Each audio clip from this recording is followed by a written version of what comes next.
Bonjour à toutes et à tous. Merci pour votre patience d'une part, et merci aussi pour vos commentaires.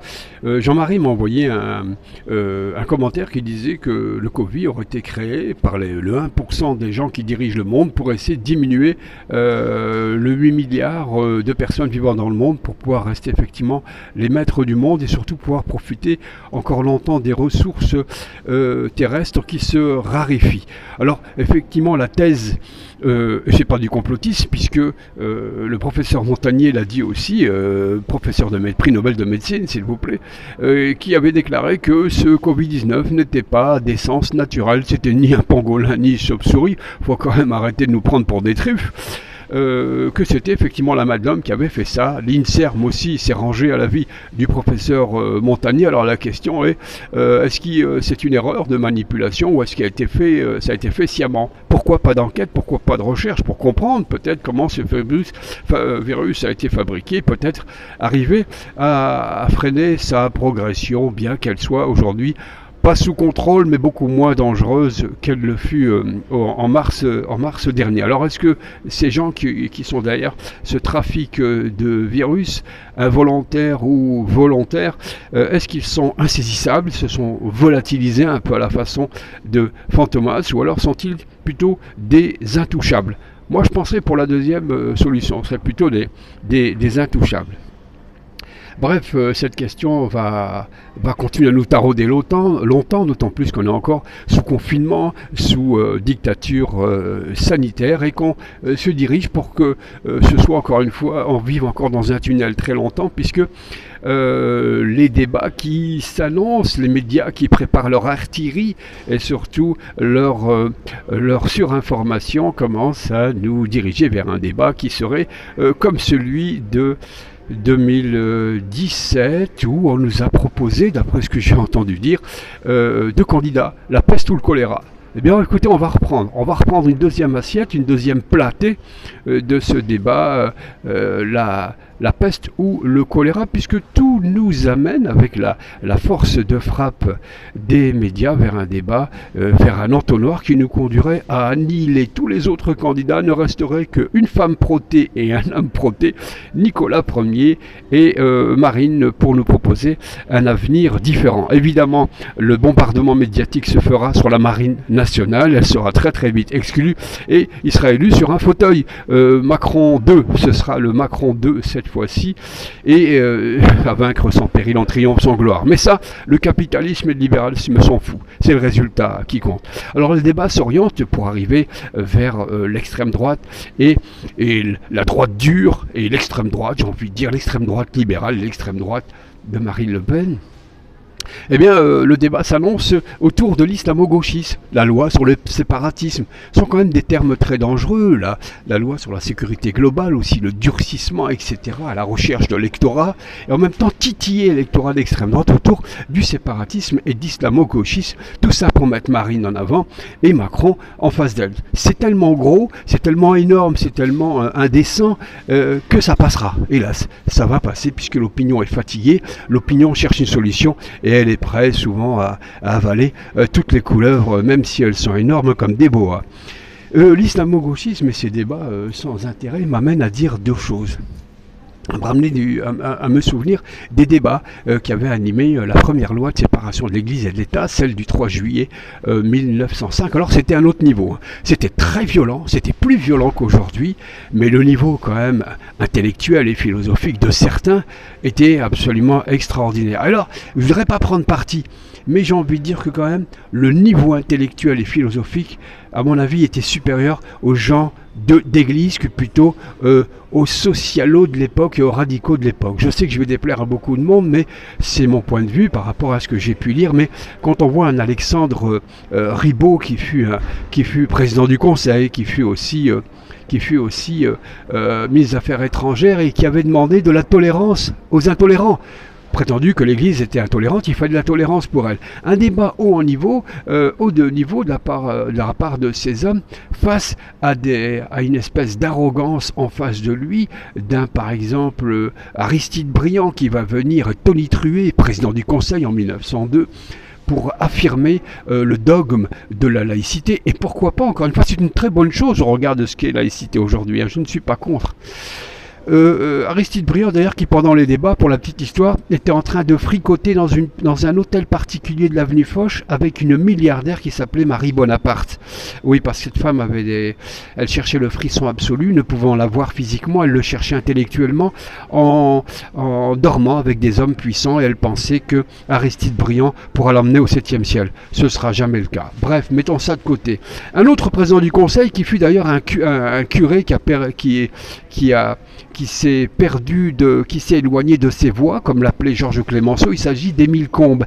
Émile Combes était un ancien curé qui est devenu un véritable laïcard de folie. Il voulait élever en dogme national l'anticléricalisme. Alors, effectivement, il a développé un arsenal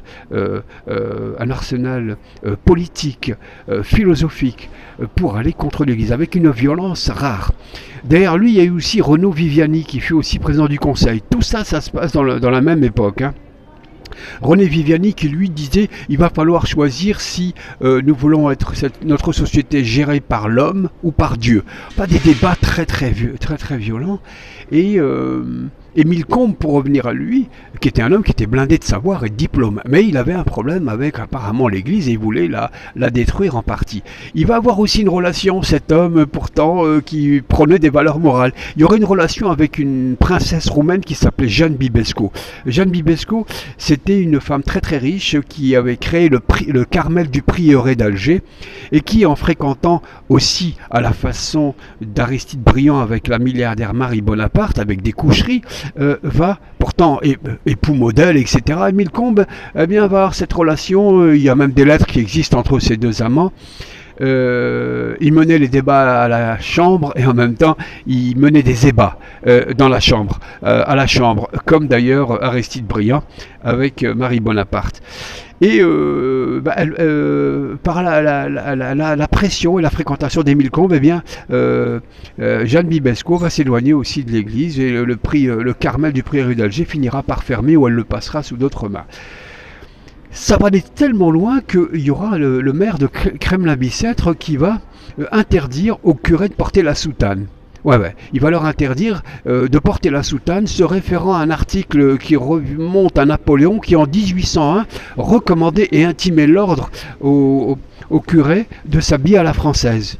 Qu'est-ce que c'est que s'habiller à la française? Est-ce qu'une soutane, c'est pas s'habiller à la française? Bref, fort de cette loi de 1801, eh bien certains maires, comme celui du Kremlin-Bicêtre et d'autres arrondissements de Paris, vont interdire la soutane sous peine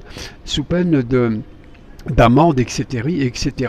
Ça ira même plus loin à la folie, puisqu'en Bretagne, du côté de Quimper et d'autres villes, où 80% de la population ne parlait que breton en 1902, eh bien les curés qui prêchaient en breton vont être sanctionnés par le ministère des cultes. On va leur enlever leur prime, etc. Et quand les curés disaient mais ces gens-là ne parlent que breton, on s'en fout, il faut prêcher en français, etc. Vous avez vu qu'en fait, l'intolérance et la brutalité des débats étaient assez phénoménales.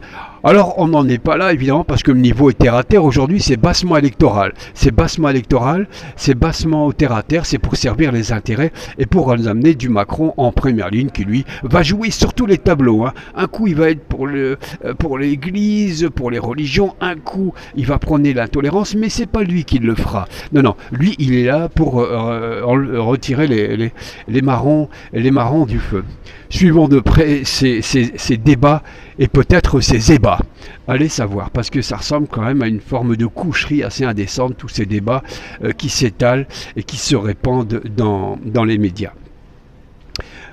Pour revenir à l'actualité, le Canard enchaîné que je ne lisais plus, que je n'achetais plus depuis qu'il a servi de tremplin à l'ascension de Macron, en se faisant la balance de toutes les petites affaires sur Fillon. Il a été le principal, on va dire, pourfendeur de Fillon dans l'affaire avec sa femme Pénélope.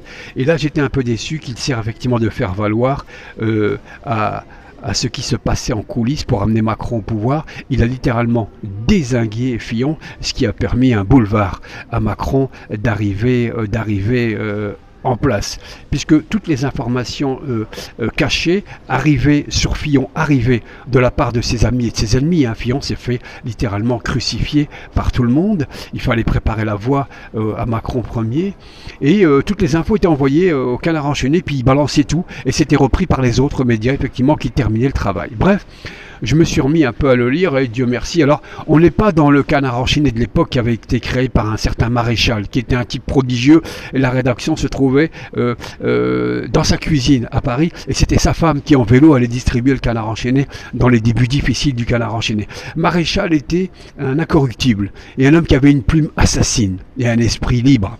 Il y avait aussi à côté de lui un journaliste qui s'appelait La Fouchardière, et alors un caricaturiste hors pair, Gassin. Gassin qui était un assassin, tout simplement, quand il caricaturait le pouvoir politique et la corruption en place. Alors, on n'est plus dans cet esprit-là du canard combatif, subtil, fin, courageux.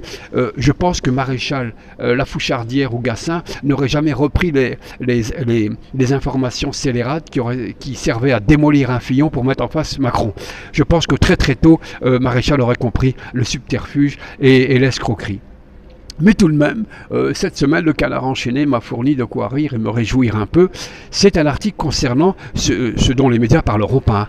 Bolloré, vous savez, ils ont porté atteinte à sa bretonité ou à sa bretonitude, puisque Bolloré est breton, intermilliardaire dans une grande partie de l'Afrique, sur le plan financier, lui appartient. Alors, il a été convoqué, alors en catimini, les médias faut quasiment pas en parler, encore moins ces chiens de service et ces chiens de garde qui font la promotion de ces médias. Il est à la tête d'un paquet de choses, ce Bolloré. Il a été convoqué dans une affaire de corruption du président togolais Gnassingbé, et en même temps, il a aussi, en échange, eu le contrôle du port de Lomé, au Togo. Alors, c'est une histoire de gros port, vous écrivez gros port comme vous le voulez, c'est une histoire de gros port, et l'image de la France ayant été atteinte dans cette histoire de corruption, et d'autres, il a été convoqué au tribunal financier, et il s'était arrangé pour plaider coupable. Vous savez, le plaider coupable, comme ça fait pas de bruit, c'est vite rangé, ça lui aurait coûté 16 millions. Alors il était parti pour ça, il était souriant, gagnant avec ses avocats, sauf que est entrée une femme en place extraordinaire qui, elle, gère cette chambre-là, et elle arrive en trompe dans le tribunal, elle entend le plaider coupable, elle dit non, il n'y en est pas question. Il n'y en est pas question, je veux vous mener en correctionnel, autrement dit, ça va durer, et Bolloré, son argent, les 16 millions, il peut se les carrer quelque part. C'est qui cette femme? Femme extraordinaire, elle est du Nord, elle est de Lille, elle s'appelle Isabelle Prévost-Després. Isabelle Prévost-Després, je l'ai découverte il y a une dizaine d'années en lisant un livre qui s'appelait Sarko m'a tué, où une dizaine de personnalités disaient comment Sarkozy et son système les auraient assassinés de façon scélérate. Hélène Prévost-Després dans l'affaire Bettencourt, des menaces de mort au téléphone, le blocage de son ascension par le biais du procureur Courroy qui avait été mis en place par le sarkozysme, par la Sarkozy. Il y a aussi PPD qui expliquait comment il a été aussi déboulonné par Sarkozy. Il y avait aussi Alain Genestar, patron de Pourri Match, etc. Donc j'apprends Hélène Prévost-Després qui, malgré les menaces, la pression terrible, continue à se battre jusqu'au bout. Alors c'est cette femme qui arrive dans ce procès-là et qui dézingue, et qui veut dézinguer, et qui veut aller jusqu'au bout de la vérité et de la condamnation, s'il y a lieu, d'un proche très très proche d'ailleurs de la Sarkozy. Souvenez-vous, Bolloré, c'est celui qui avait prêté son yacht à Sarkozy, qui fanfaronnait sur le pont du bateau dès 2007. Dès 2007, il avait signé ce qu'il était réellement juste, effectivement,